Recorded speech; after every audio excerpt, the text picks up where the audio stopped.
Alright, and here we are for our first match with the Murasa Tron deck. So, see, this deck hates me. No matter how much testing I do with this deck just does not like me. I don't want to keep this hand. If I had a Signet, I would of course keep it, or if one of these two were colored lands. The thing about this deck compared to, say, the Fangren Marauder Tron decks, where you have like 8 chromatic effects and stuff like that, it's more forgivable because this might be like a chromatic star, and this would be like, you know, an Ancient Stirrings or something. I cannot keep this hand because just getting turn 3 Tron in this deck doesn't actually do a whole lot, so you have to mulligan. This hand, however, is actually very good. Unfortunately, I will not be able to have up a turn 2 Remove Soul or Condescend unless I draw an untap land. But at least I have.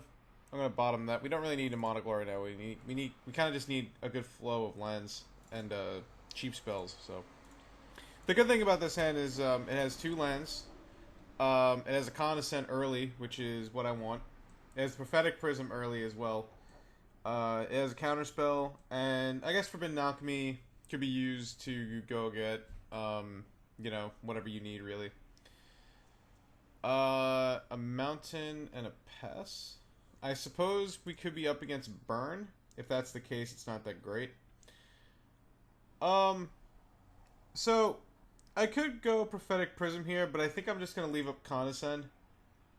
And the reason why is I can leave up Condescend, filter a couple of my draws, and then I can go Remove Soul, and then if I or I can go Prophetic Prism, and then on turn 4 I can leave up like Remove Soul and stuff.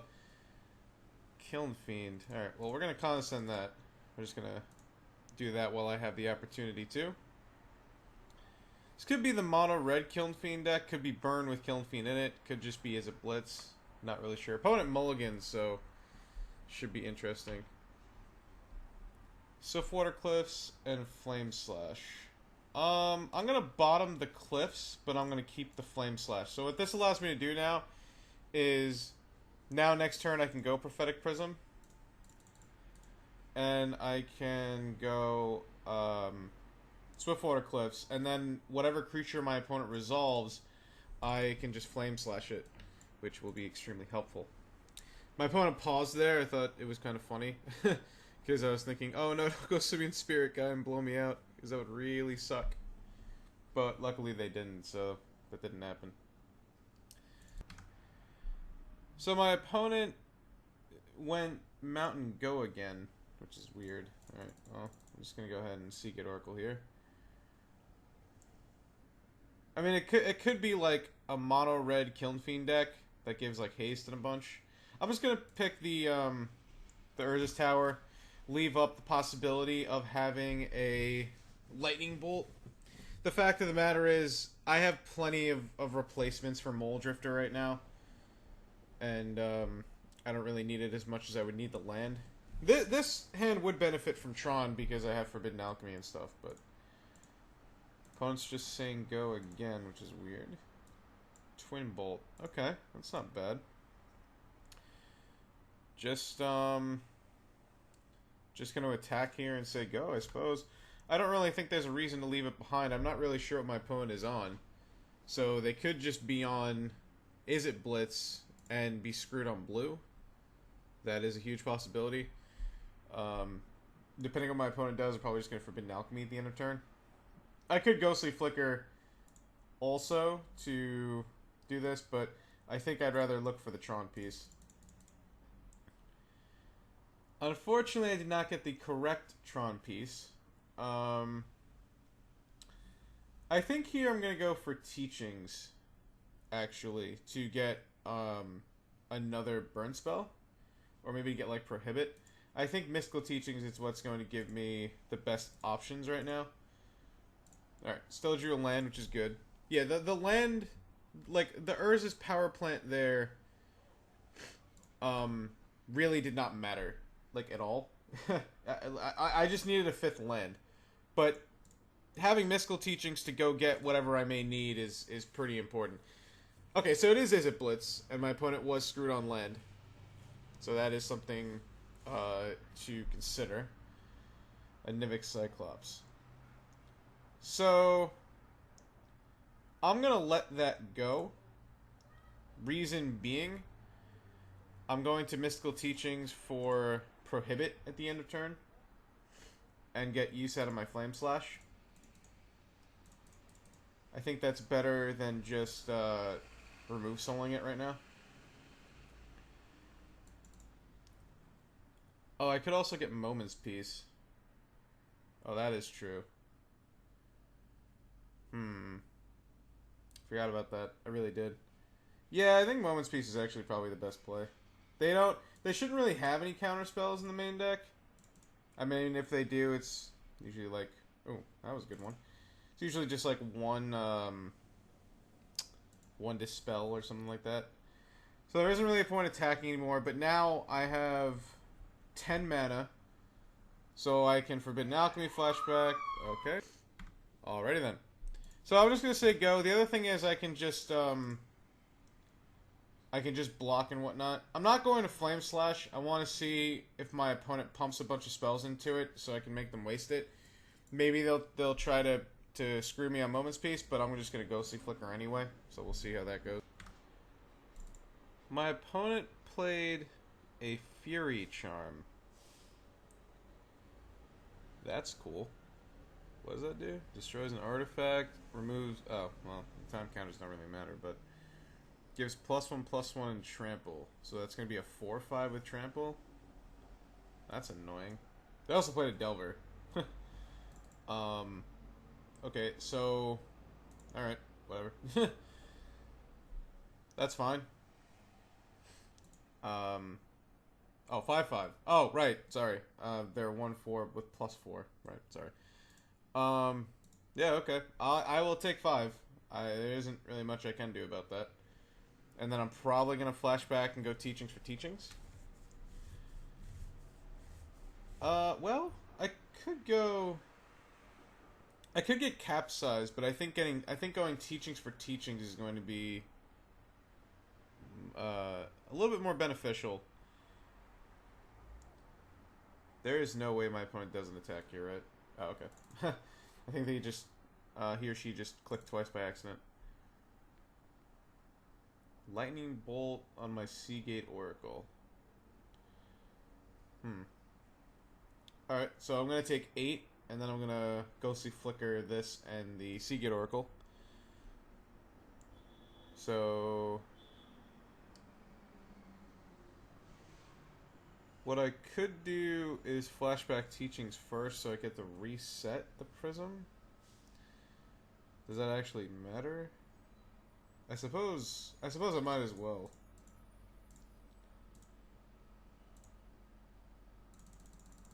So go ahead and do this. You know, there's a new game that came out, Horizon Zero Dawn or something like that, and it really sucks when you have a really, really powerful PC, and then you find out it's a PS4 exclusive or an Xbox exclusive. God, that sucks. So I'm gonna go ahead and go Teachings for Teachings. And then we're going to go ahead and do this. And I'm going to take 8 and go to 14. Which sucks, but not much I can do about it. Draw a couple cards. I'm not really ever sure like what order I should do that in. Mole Drifter or Urza's Power Plant. Kind of think I want the mana more. As crazy as it's... Yeah, I think I want the mana more. Okay, well... had I known that was going to happen, I would have, of course, taken the Mole Drifter, but... You know. Yeah, sure. Alright, so we're going to have 6. And then next turn, I'm going to Flame Slash and Twin Bolt this. Yep. So what I could do is I could wait on my opponent's upkeep, but if they have like a Mutagenic Growth or an Apostle's Blessing, I don't really want to have to spend more mana to deal with it. So, yeah. Alright, so what I'm going to do here is I'm going to just Flame Slash. And then I'm going to Twin Bolt. Oh, actually, you know, since I did draw the Lightning Bolt, I could just do it on the upkeep. No, forget it. Don't really want to deal with that. Leaving colorless open, but it doesn't really matter. I think at the end of turn, depending on what happens, I'm probably just going to go get Capsize, just get that going. And we'll see how that goes for me. So my opponent went Preordain and... What the hell? Alright. So my opponent went Preordain and... Okay. And went bottom top. So...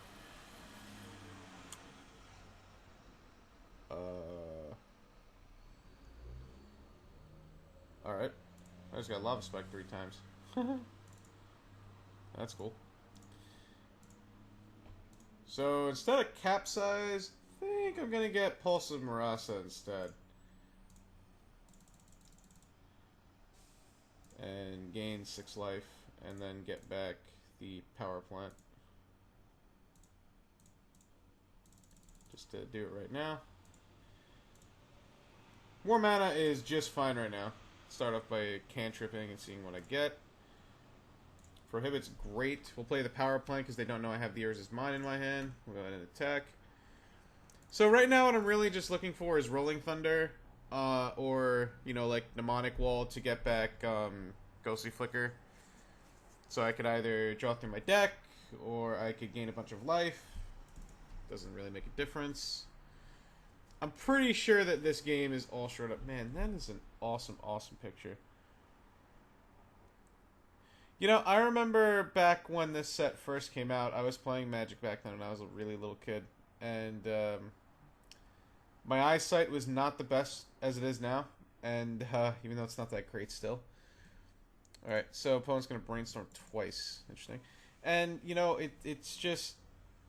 You really got to appreciate the old school Magic art. Like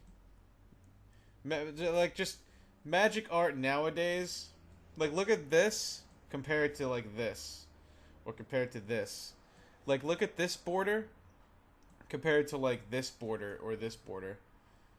It just really makes me wonder, like, if Wizards has some vendetta against this border, or if there are a lot of people who play Magic who really just like this new border. Which, if you do, it's not a big deal, but, you know, I don't know. Alright, so I just want to see what I was going to Forbidden Alchemy into, and I would have actually taken the Mole Drifter that time, so that was fun. Alright, so in this matchup, the Dispel's great, the Hydroblasts are great. I kind of like Echoing Truth, but I don't really know if it's that great. I don't really know if it's that good. Pyroblast is pretty good. I'm just going to bring in all the cards that are somewhat decent. So you have 9 cards. So Twin Bolt is not at its best. It really only kills I mean, it kills Kill Fiend and it kills Delver, but it's 2 mana. Electric doesn't do anything. Electrostatic Bolt is not great. It is not the greatest. Diabolic Edict might not be all that good if my opponent is going to have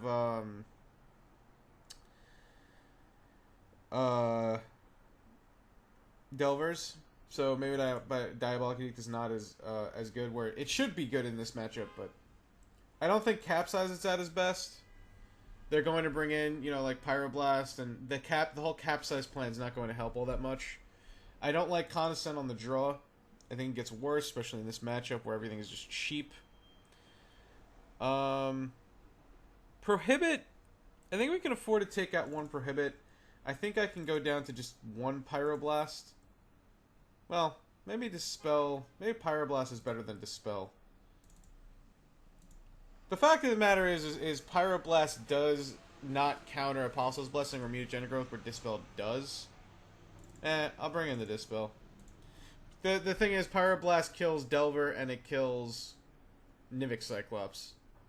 But not really sure if that matters all that much. And then, I think I can afford to take out Seagate Oracle. I think, Mole Drifter might be better than Seagate Oracle.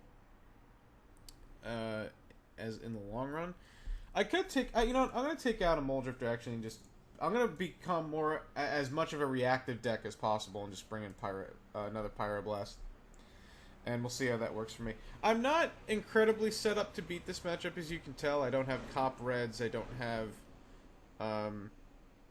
you know... okay. I don't have Cop Red. That's really what it is. But, you know, I do have Moments Pieces. I do have the Blasts and everything, so... Historically in Pauper, some of the best decks are whatever gets to play Hydroblast and Pyroblast in the sideboard. Not including Drake, because Drake was just good. But, you know, we'll see what my opponent decides to do. Alright, so I don't know if my... We're going to keep this hand. I don't know if my opponent sideboarded, because the entire time ran out. But we'll see. So, I'm not going to lie to you. This hand can be a bit of a liability. Because if my opponent goes turn 2 Kiln Fiend, has Mutagenic Growth, I could just die the next turn. But that's just the reality of what Izzet Blitz can do. Luckily, I do have a way to go turn 2 Bolt or Flame Slash. So, that's a good thing. And there is the Kiln Fiend. Now, I'm going to go Bolt here, and I'm going to have to hope that my opponent doesn't have a Mutagenic Growth in their hand. The reason being is that if I go Flame Slash, and then my opponent goes Island Cyclops, I can't deal with the Cyclops, so I have to take the chance here that my opponent does not have a Mutagenic Growth, and if they do, stuff happens.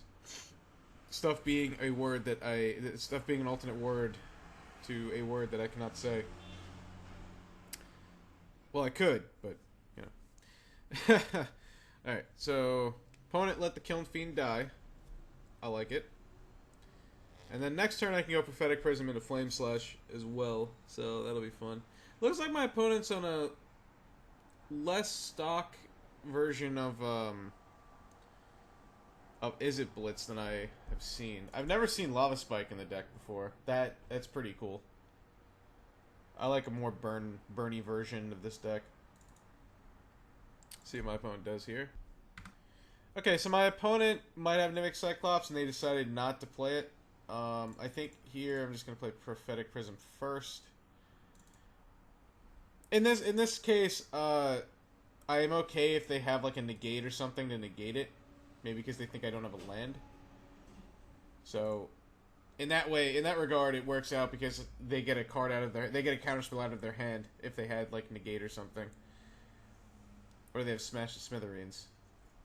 Which would actually be annoying. It looks like that is what they have. That's cool.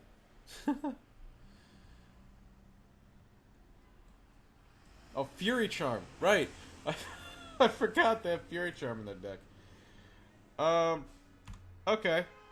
So, Pyroblast is good. Because now if they have, like, Immunogenic Growth or something, the Nivik Cyclops is going... Okay, so they don't have Nivik Cyclops as well. That's good, too. So let's go Prophetic Prism here. What? What is going on? Leave the Urza's Tower untapped, just in case you draw the third Tron piece, so you have the most mana to work with. I did not, but such is life. So, now, as long as my opponent does not blow up this Prophetic Prism, I have 2 sources of color. I'm going to get to think twice as well. Ponder. I don't really care about the Ponder. My opponent can go looking for whatever they need at this moment in time. I need to conserve my spells. One thing about control decks like this, or like Teachings, is a big mistake that I see people make is they just throw out spells just because they can. Okay, could probably Lightning Bolt that. Meaning, they just, they have a chance to counterspell, they'll just counterspell. Oh, they have a chance to use this removal spell on a creature they don't need to kill right away. They just do it. You have to learn how to make the most out of your spells. And that is just how it works. Yeah. So, we're just going to say go. The reason why I decided to Lightning Bolt there instead of Think Twicing is in this matchup, it's always best to keep the creatures off the board while you have the chance instead of drawing a card, because whenever they don't have creatures, it gives you a failsafe to just set up. And that's always a good thing, because what this Tron deck needs is time to set up. It's not a Turbo Tron deck, it's a Control Tron deck. So, keep that in mind. Yes, I know that goes against the rule of what I said. You have to make the most of your cards, but by killing this Delver, I get to make the most of my cards. I think what I want to do here is maybe Mystical Teachings. I'm going to Mystical Teachings for the Moments piece. Just while I have the chance. I guess I could get Hydroblast as well. Yeah, I'll get Hydroblast, actually. I think having Hydro Blast in my hand is good. Alright, well, again, I'm just going to say go. Yes, missing land drops kind of sucks, but when you have a bunch of cards in your hand that cost 1 mana, I think it's fine. I'm still going to let my opponent ponder there. They know I have Hydro Blast, but they don't know I have Pyroblast or double Flame Slash. So the good part about this is, at the end of my opponent's turn, I can go Kill Spell, Killer Counterspell, and then when I untap them, they've exhausted some of their resources, I can go Kill Spell, Kill Spell.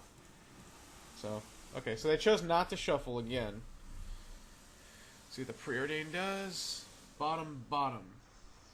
Okay, so they wanted one of those cards, but they did not want the others. Which is interesting. And this is the problem with the Izzet deck that I have nowadays, is that the mana has become... Wow, that's really good. So, like, the mana has become so much better for every deck, and the spells have become so much cheaper. Alright, well, we're just going to discard Ghostly Flicker here. Mnemonic Wall can get it back, but Ghostly Flicker, of course, cannot get back Mnemonic Wall, so... you know, and then Edict effects have become not so great, so... everybody's gone to targeted removal, which this deck can't really handle when you have a bunch of decks running around that have access to both Pyro and Hydro Blast, or a bunch of decks that are just faster. You know, it's just... this deck needs a lot more luck than usual, I think, to win. I didn't remove Soul there, and I think I'm just going to Pyroblast it. Just get it off the board. Hydro Blast can take care of the other 2 creatures that actually matter. What sucks is that I can't actually think twice now, but oh well. Alright. Need some land here. I mean, I'm drawing a lot of good spells, but I do need some land. Luckily for me, my opponent is drawing quite poorly. Unless they sideboarded out some of their creatures. Oh, okay, they just scooped. I think that was kind of a premature scoop. But considering what my hand was and the fact that it wasn't going to take very long for me to assert control, like complete control of the game, because what was really happening was I was really just a few mana off of being able to cast so many 1-mana spells, and I think, I don't blame my opponent, and I think that they didn't want to sit there and take the time to assemble, you know, such a big combo. And the other problem is, that deck does not give any of its creatures haste. So I can just exhaust all the spells my opponent has at the end of their turn and on my turn, and then they might not even have enough to kill me. So that's just how that is. So that was one test match. You basically saw like how this deck can go. I think a lot against a lot of other decks, only having 4 mana was really going to screw me over, but it didn't. So such is life. Alright, so thanks for watching this match, and I'll see you back for another test match, and stay tuned.